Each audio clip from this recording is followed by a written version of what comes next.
Europe 1, 6h57. L'édito des éditos, Natacha Polony. Le mot du jour est sans doute un des plus beaux de la langue française, démocratie. Exactement, et c'était le thème officiel du colloque d'hier, refaire la démocratie. En fait, on refait rien et on a moins parlé de démocratie que des institutions et du pouvoir délicieux qu'elles offrent à un président en bout de course. Hervé Favre résume dans La Voix du Nord. Si François Hollande vient de décider de limiter les pouvoirs accordés aux anciens présidents, il n'est pas question pour lui de limiter les pouvoirs du président en fonction.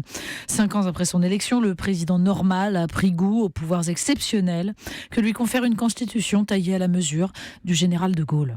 Alors, en Ouest-France, Michel Urvois, lui, ne voit pas le problème. François Hollande a raison de ne pas jeter le bébé avec l'eau du bain. La proportionnelle, nous dit-il, oui, mais les écologistes auraient moins d'élus qu'aujourd'hui. Le FN disposerait d'une majorité relative et l'instabilité serait la règle.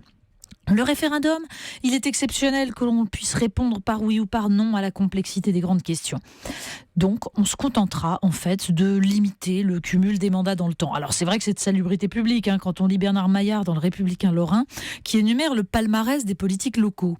En 53 ans de vie politique, Christian Poncelet a cumulé environ 150 années de mandats électifs. Jean-Marie Roche, 96 ans de mandat cumulé en 38 ans. Oui. Enfin, pour autant, on est loin d'un nouveau souffle dans le discours du président.